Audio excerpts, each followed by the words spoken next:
Abra sua Bíblia no livro de Jeremias, capítulo 17, e nós vamos ler os versículos 7 e 8. Jeremias 17, versículos 7 e 8. Livro do profeta Jeremias, capítulo 17. E os versículos 7 e 8.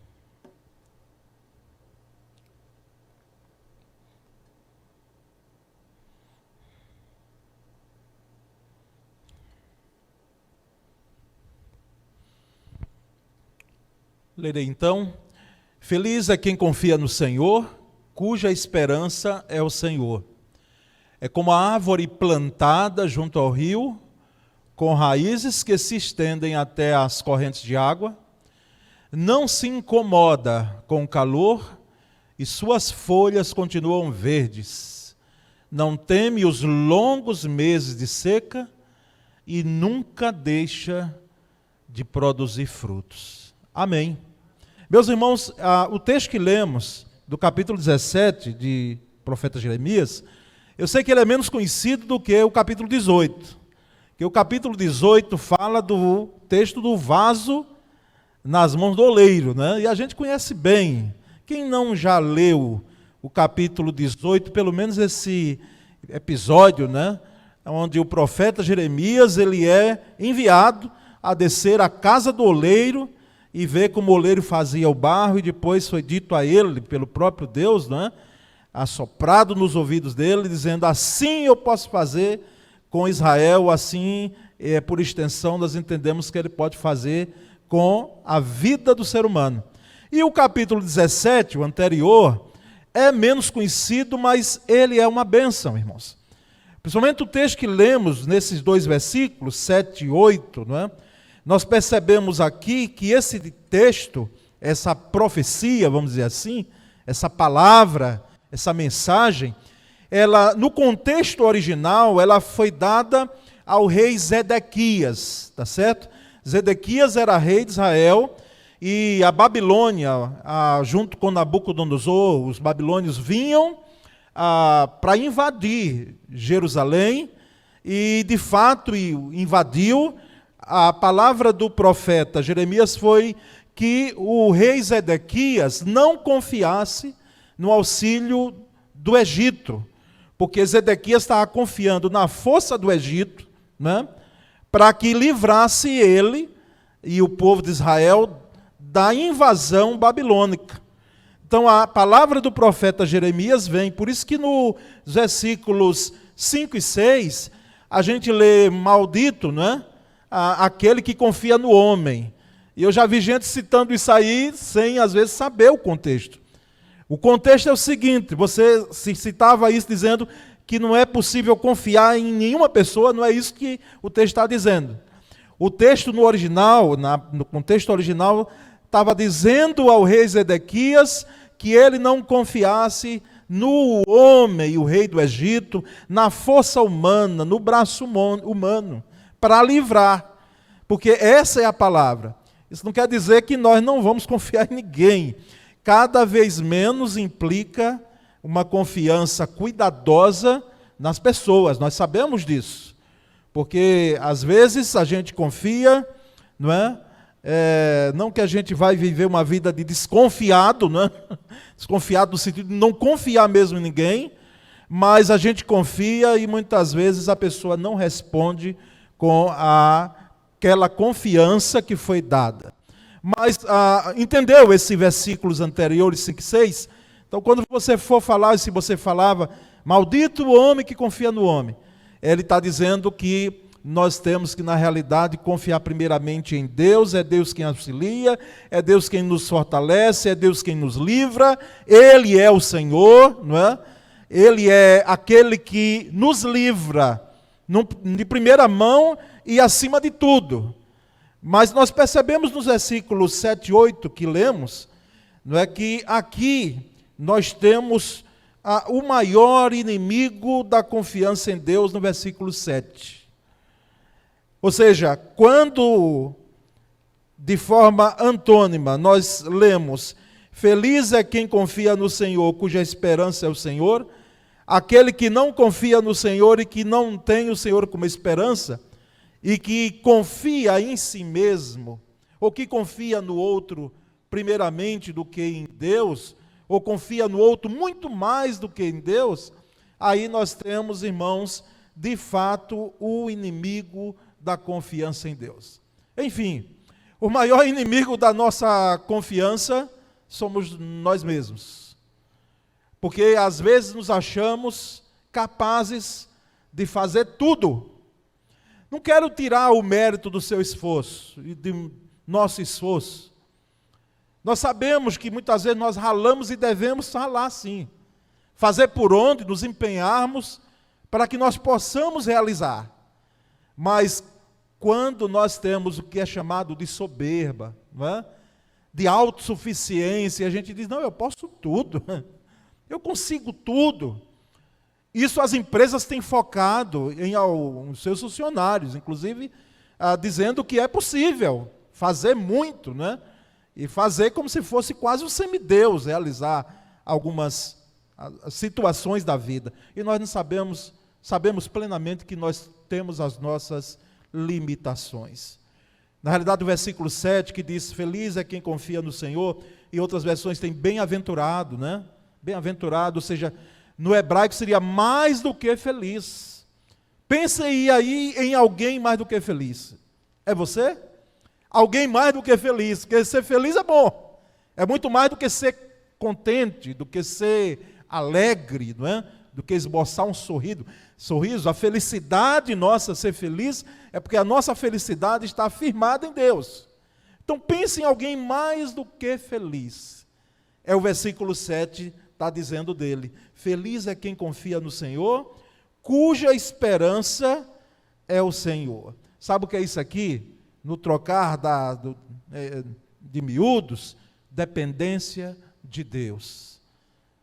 Aquele que tem a dependência de Deus, aquele que depende de Deus, aquele que sabe que deve fazer, mas o que ele faz ainda não é suficiente para que algumas situações ocorram. E aí nós vamos ao versículo 8, que é o que nós vamos nos deter mais, a mensagem está no versículo 8, tá certo? O 7 é um trampolim, o 7 é uma ponte para que cheguemos ao 8, e aí nós vamos perceber que o versículo 8 diz, ele é como a árvore, esse homem, essa pessoa, esse homem no sentido genérico, homem, mulher, criança, jovem, idoso, adulto, tudo. Essa pessoa que confia no Senhor e cuja esperança é o Senhor, ele é como uma árvore plantada junto ao rio. Às vezes em dinâmicas, nós fazemos uma pergunta quando sento com obreiros, eu gosto de, às vezes, um momento de interação, depois que a gente traz uma palavra bíblica, e já fiz algumas perguntas e já fiz essa. Que árvore você gostaria de ser? Que planta você gostaria de ser se você não fosse gente? Já pensou, não é?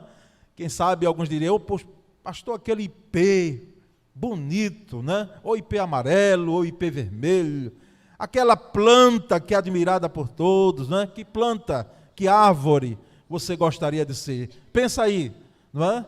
Depois, se você quiser me dizer, me diga. Mas aqui nós temos uma metáfora, como o pregador de hoje pela manhã falou. Uma ilustração, uma comparação, a Bíblia usa muito da comparação. E nós percebemos que além das pessoas, nome de gente, personagem bíblico, e nome que nós não temos na Bíblia, como temos lá às vezes a citação do episódio, mas não temos o nome das pessoas, são os anônimos da Bíblia, não é? Mas é gente, mas além das pessoas, diga de quem a Bíblia falou mais depois do ser humano. Das árvores. As árvores, elas são mencionadas mais do que qualquer outra criação na Bíblia. E por isso o profeta Jeremias, ele vai receber, não é, essa palavra com esse comparativo da pessoa feliz como a árvore. Há uma árvore no primeiro capítulo do Gênesis. Se você abrir aí, lá pelos versículos, lá o que? 12, 11, 12, você vai encontrar árvores lá. Deus dizendo, olha, vocês podem comer de todas as árvores aqui, mantimento para vocês, né?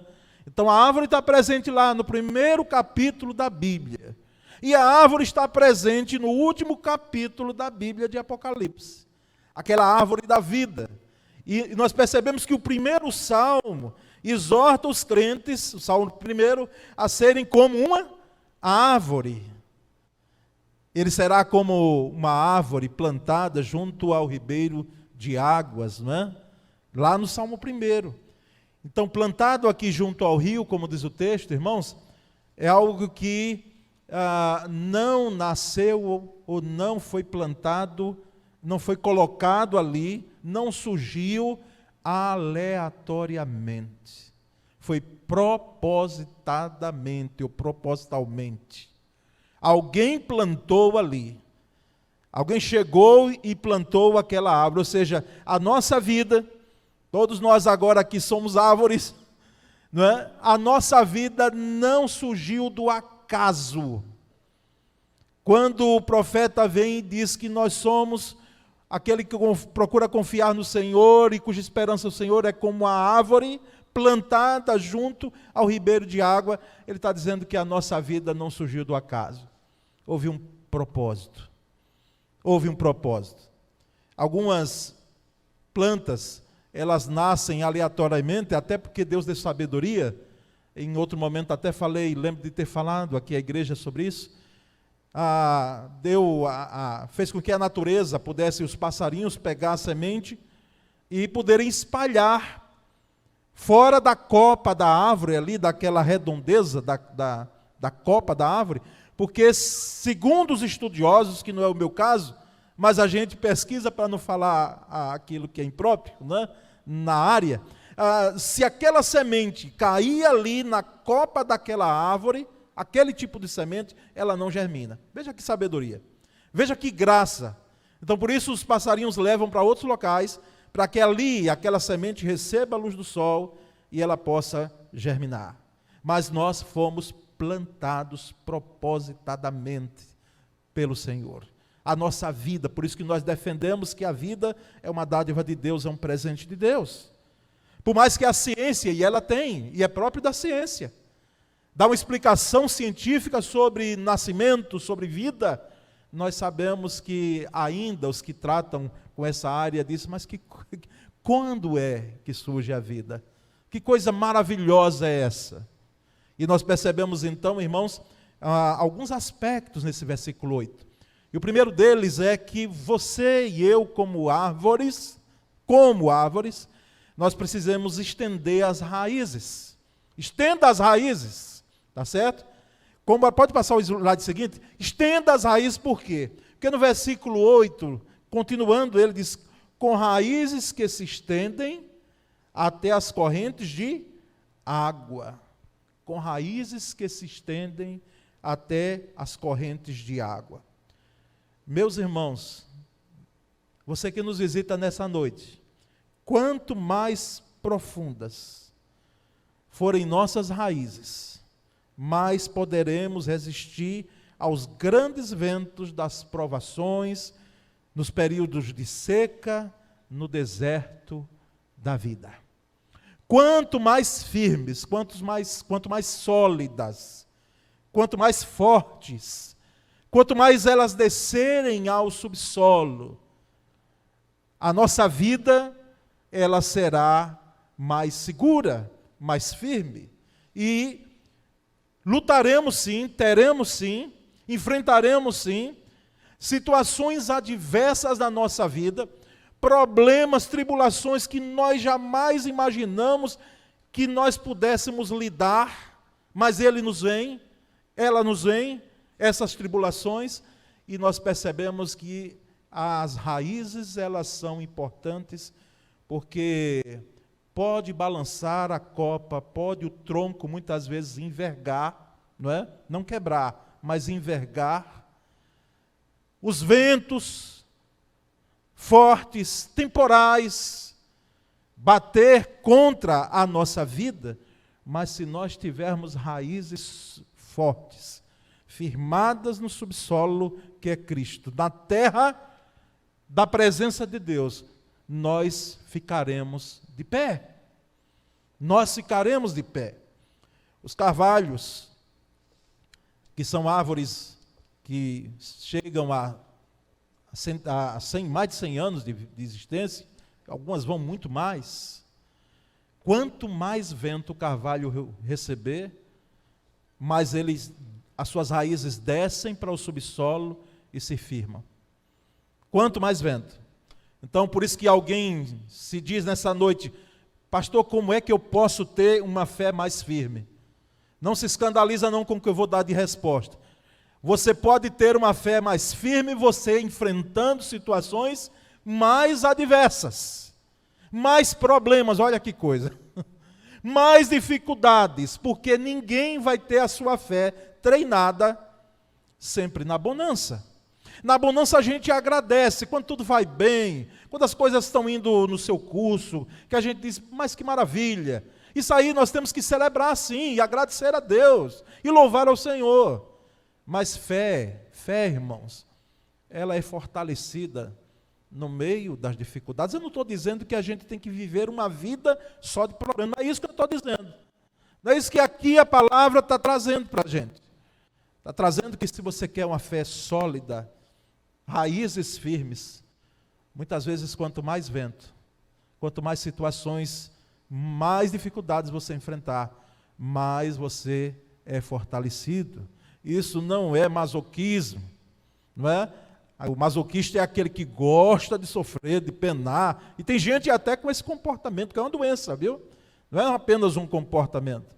Ela faz daquela situação que aconteceu com ela de tragédia e de dificuldade, que houve de fato, mas ela muitas vezes quer a pena, não é? A dor dos outros, o olhar de compaixão sempre do outro, para que as pessoas olhem e dizem, puxa, como está sofrendo fulano, como ele está sofrendo, que dificuldade, e fica naquela clausura e não dá a volta por cima. E nós percebemos que os carvalhos, quanto mais vento, mais suas raízes fortalecem. O cedro do Líbano, outra árvore, suas raízes descem ao subsolo. E como disse aqui pastor Nilton, né, e a mensagem de hoje à noite é um complemento, né, não que ele não fez completo, mas é uma ligação, uma ponte de uma com a outra. E nós percebemos que quando se encontra o cedro do Líbano, uma rocha no subsolo, ela não para ali, ele abraça a rocha.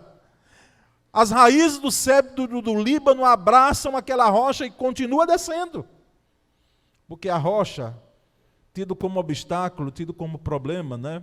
Vamos pegar assim metaforicamente, muitas vezes precisa ser abraçado por nós, para que a gente continue se fortalecendo. O bambu chinês, que eu acredito que alguns aqui conhecem, ou já leram, né? São lições preciosas do bambu chinês. Inclusive o pastor Hernandes Dias Lopes, ele tem, não é, todo um texto voltado para as lições do bambu. 7 lições lá que tem preciosas. O bambu chinês diz que nos 5 primeiros anos dele, ninguém vê quase nada. É só um bulbo ali, é só aquela touceira, vamos dizer assim, e não se cresce nada, não se sobe nada do bambu chinês. Mas depois do 5º ano, ele começa a crescer, ele cresce e chega a 25 metros de altura. E o que aconteceu nos 5 primeiros anos? Nos 5 primeiros anos, as raízes do bambu chinês, elas estavam se fortalecendo, descendo para o subsolo, de forma que é o tipo de planta ou árvore, né, que pode vir muitas vezes vento. Ela balança, mas cai? Não cai. Nem cai, nem muitas vezes quebra. Até balança. Chega muitas vezes a envergar e beijar o chão. Mas as suas raízes, a importância das raízes, estenda as suas raízes. Tronco, copa, muito bonito de uma árvore, mas sem raízes, você não vai ficar de pé não. Sem raízes, sem você fortalecer a sua fé no Senhor, a sua esperança no Senhor, a sua confiança no Senhor, ninguém pode ficar em pé. Mas há um segundo aspecto dentro desse texto, que nos diz que nós devemos suportar as ondas de calor. Suporte as ondas de calor. O versículo 8, dentro do versículo 8 diz, não se incomoda, essa árvore que é a nossa vida, a vida do ser humano que confia no Senhor, cuja esperança é o Senhor, não se incomoda com o calor. Eu sei que tem gente que é friorenta, não é? E no casal é interessante, enquanto um é calorento, outro é friorento, é assim. Eu penso que não tem os dois, não é que sente calor ao mesmo tempo. Sempre é assim. Enquanto um quer aquele ar-condicionado um pouco mais frio, o outro está todo lá, não é, sobre lençóis, e ainda se puder, é próprio do ser humano. Mas, irmãos, muito frio não, mas também muito calor. Imagine o lugar mais quente que você já foi aqui no Brasil, vamos ficar por aqui, né? Algumas capitais, algumas cidades, não é? Pergunta um pouco ao pastor Flávio quanto faz lá em Cuiabá, que fez agora, recentemente, não é? Cerca de 44 graus e pouco, não é? Há pouco tempo agora em setembro. Vá lá para Teresina, no Piauí, não é? Vá para o sertão daqui, do Nordeste. Vá para o deserto da Califórnia, um lugar chamado Vale da Morte. Não é em vão que tem esse nome. Que a Organização Mundial de Meteorologia reconheceu oficialmente o local como o mais quente do mundo, ao registrar 57,8 graus centígrados. Quem é que já passou isso aqui? Lembro de uma convenção que nós fomos em Niterói em 2011. Meu Deus, como estava quente. Mês de janeiro, enfrentamos lá, chegamos lá com 42 graus. E todo mundo que voltou abençoado, mas voltou doente. Não é? Muito calor. Agora imagina 57,8 graus centígrados. O calor, ele inclusive tem matado, gente. Eu não trouxe aqui para que a mensagem não fosse de dados. Mas quantas pessoas morrem por causa das mudanças bruscas, não é? Da temperatura, ou frio demais ou quente demais. E muitas pessoas morrem devido a essas ondas de calor. Trazendo para o nosso lado espiritual, que é o que nos interessa, tem alguns que não suportam o calor da luta, o calor dos embates da vida, do dia a dia, ou às vezes não é nem o dia a dia, vem naquela hora que você menos espera, aquela onda de calor, mas o texto diz que aquela árvore, aquela pessoa que confia no Senhor e cuja esperança é o Senhor, não se incomoda com o calor. Não se incomoda com o calor. O calor está presente, mas não é o calor, note bem isso, pegue aí agora, não vai ser o calor que vai determinar se eu vou morrer ou ficar vivo. Não vai ser o calor. Vai ser a minha confiança no Senhor, a minha esperança no Senhor. Um terceiro aspecto, irmãos, dessa árvore, que é metáfora daquele que confia e cuja esperança é o Senhor, é que ela não empalidece. Não empalideça, não amarele. Eu sei que para a gente da minha cor assim, ó, é mais difícil, mas a gente amarela por dentro. Eu não sei nem que os que são de outros estados se sabem esse termo, porque nós aqui conhecemos, né? Amarelar, o que é amarelar? É você, no momento que você menos espera, você tem uma decepção, uma frustração de algo que veio e que aconteceu de forma inesperada, tirando você do sério, arrancando o seu chão. Então, aqui diz, e suas folhas, versículo 8, e suas folhas continuam verdes.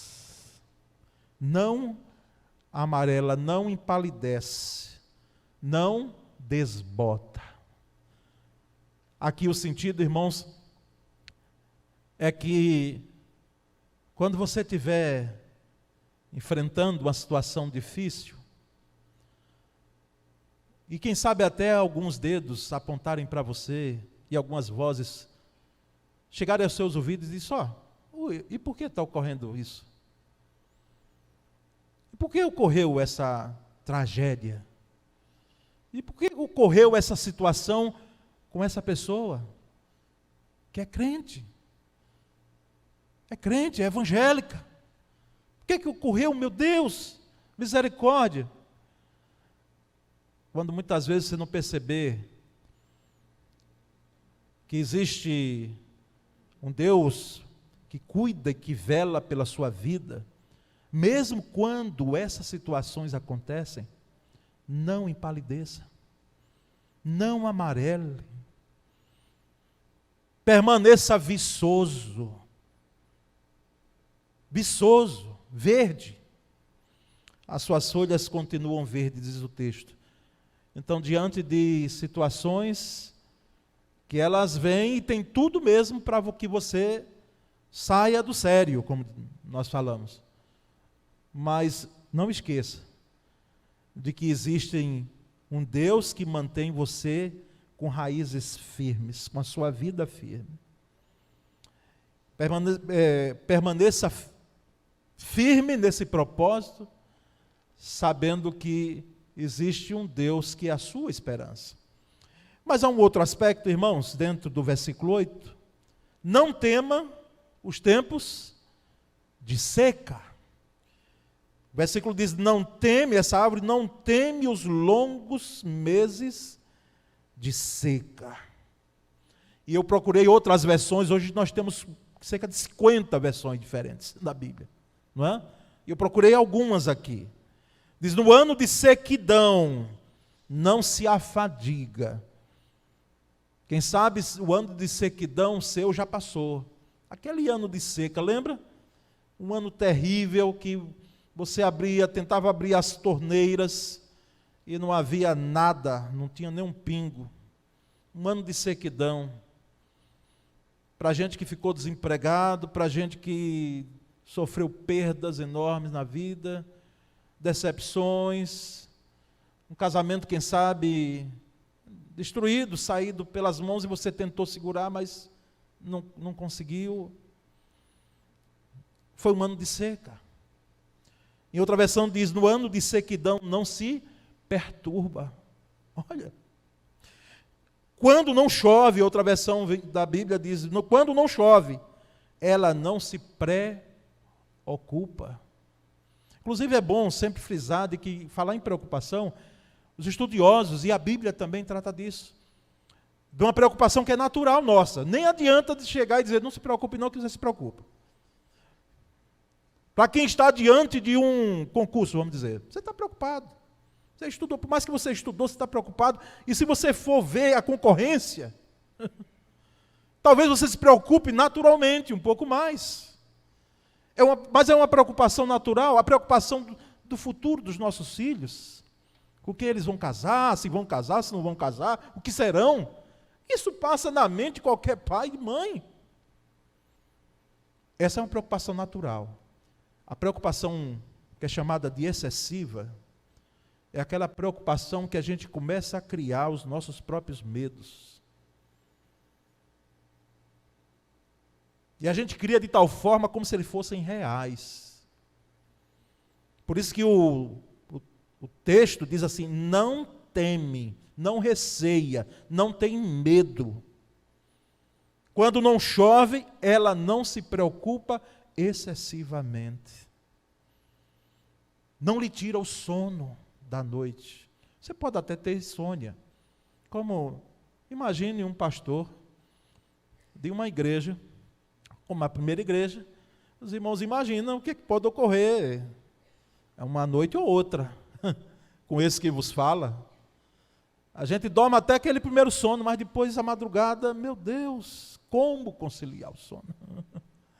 E aí a gente faz aquela viagem, não é?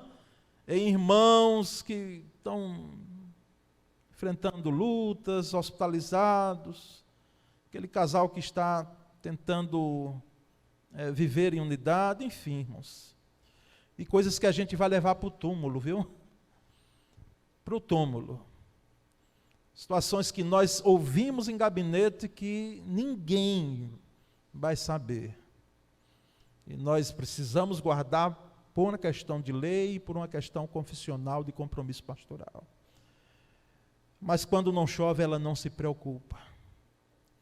E há uma outra última versão, não ficará ansiosa. Ouviu falar já em ansiedade? Não ficará ansiosa no ano da seca. Quem sabe esse ano tem sido um ano de seca para você. Tem sido um ano de seca. Um ano que, o ano passado você esperou.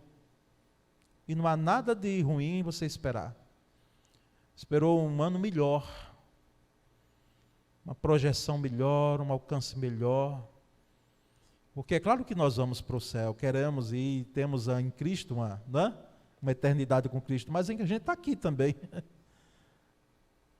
Então a gente quer prosperar aqui também. Não estou pregando sobre prosperidade, mas não há como você dizer que a gente espera sim avançar em áreas da nossa vida. Mas esse ano tem sido um ano de seca. E a palavra de Deus para você e para mim é: não tema. Não tema. Não tema os tempos de seca. Eu não estou dizendo que os tempos de seca são os tempos formidáveis da nossa vida. Não, são tempos difíceis. Mas depois que você passa, depois de você atravessar um período difícil da sua vida, como a gente sai fortalecido. Como nós saímos muito mais maduros. Mas vamos adiante. Há um outro aspecto aqui, e último, é que essa pessoa que confia no Senhor e cuja esperança é o Senhor, como a árvore, nunca deixa de dar frutos. Nunca. Então, nunca deixe de dar frutos se você tem Deus, o nosso Deus, o Senhor da nossa vida, que conhece a gente muito mais do que a gente mesmo. Nunca deixe de dar fruto, de frutificar. Versículo 8 termina em: nunca deixa de produzir frutos. Nunca deixa de produzir frutos. Talvez tenha alguém aqui que saiba isso aqui com muita propriedade. Mas eu fui saber quais são as plantas, as árvores, vamos dizer assim, árvores, que frutificam independentemente do tempo, daquela estação, que não são sazonais, elas são perenes no frutificar. A bananeira, aliás, que a banana é o fruto, a bananeira só precisa estar perto ali às vezes, do lugar mais, que tenha água para aquela, mas independentemente se é verão, inverno, se é com chuva ou sem chuva, ela está lá.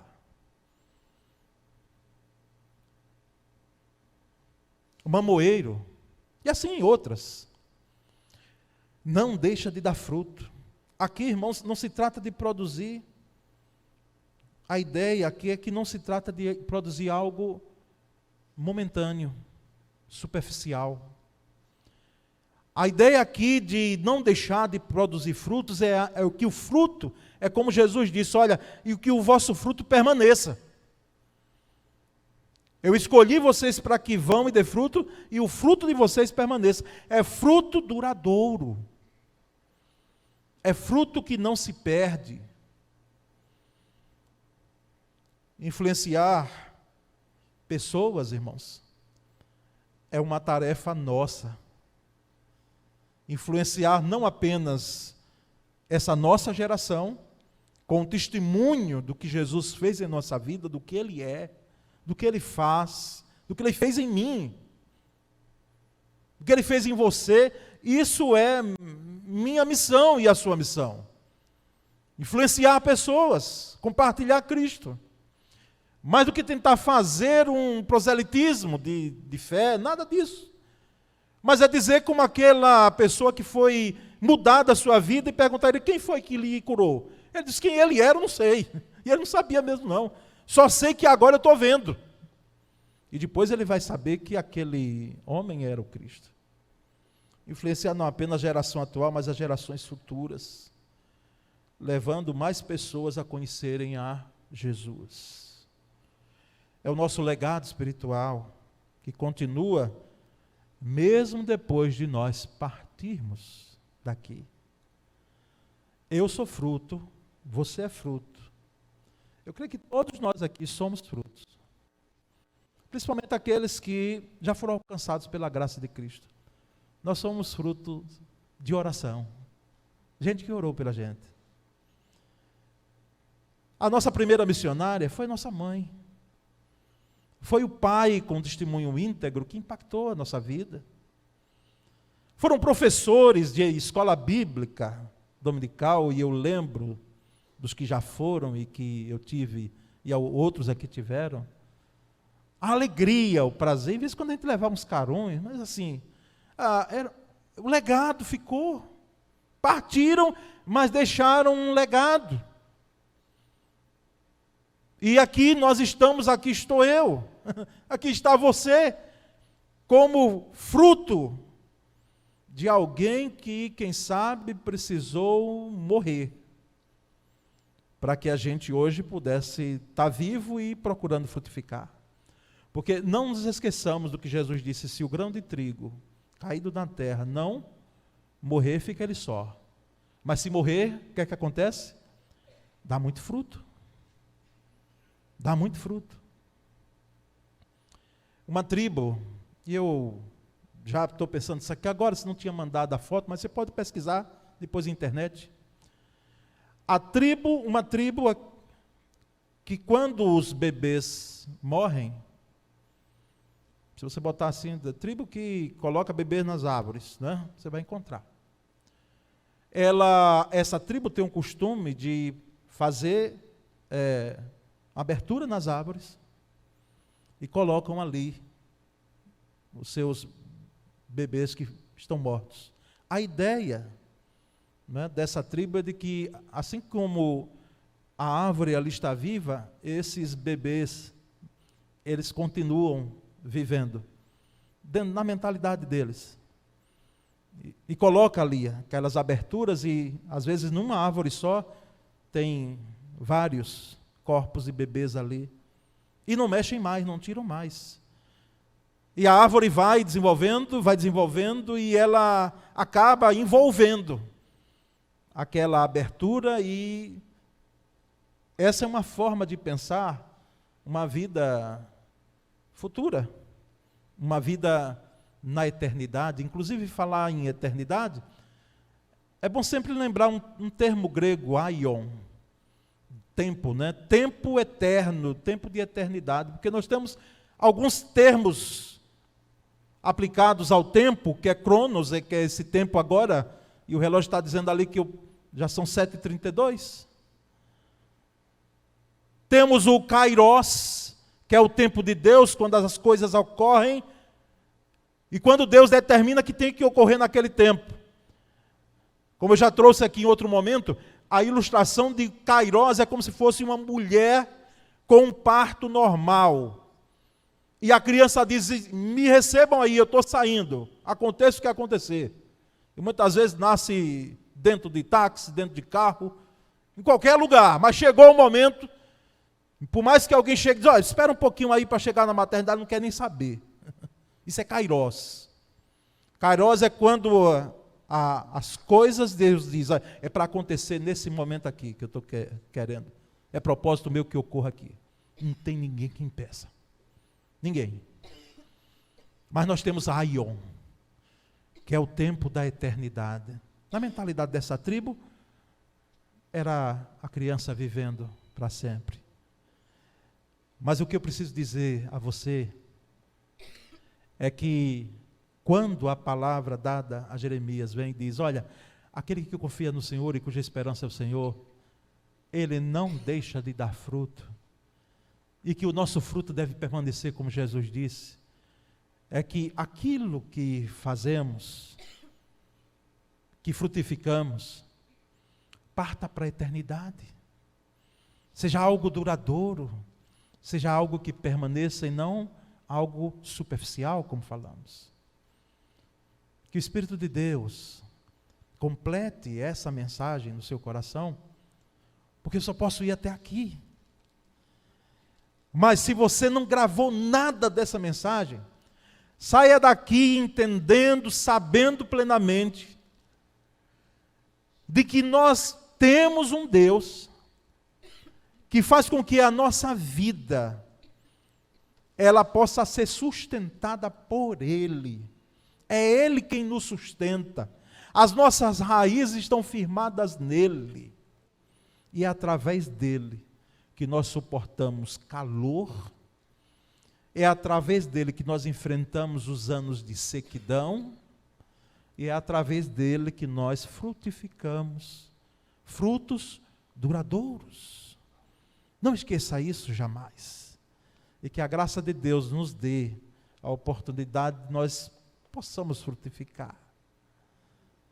Alguém um dia perguntou: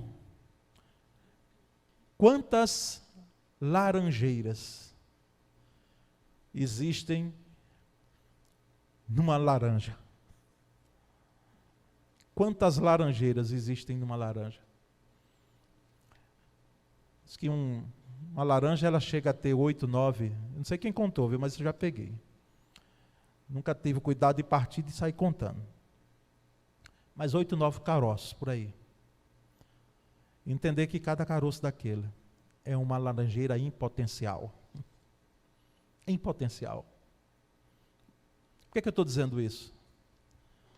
Porque nós não apenas temos condição de frutificar e impactar uma vida, mas de impactar uma geração, de impactar uma família, de impactar um povo, naquilo que você faz.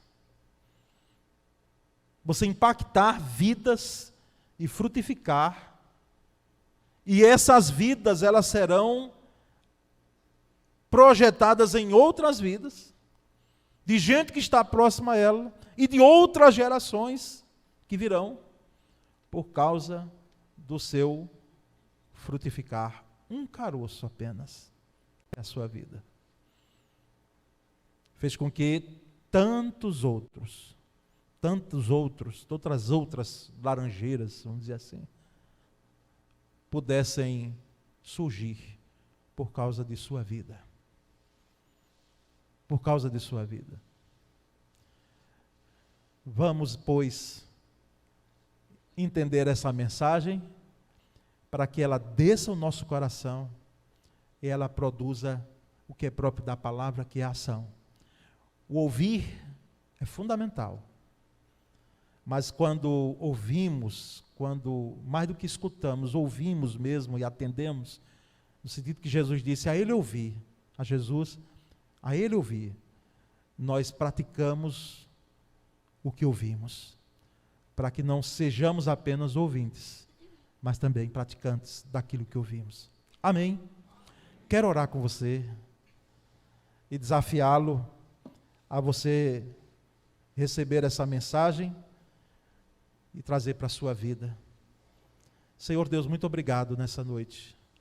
Agradecemos pelo privilégio, sim, a responsabilidade grande, que faz a gente tremer quando sobe aqui. Quantas vezes eu já estive aqui nesse lugar, mas é como se fosse a primeira vez. Mas o privilégio e a graça de poder explanar esse texto, para que ele seja recebido pelo meu irmão, pela minha irmã, por essa pessoa que aqui está, pelos que irão ouvir essa mensagem depois. Senhor, dá-nos a graça de sermos como a árvore plantada junto ao ribeiro de águas,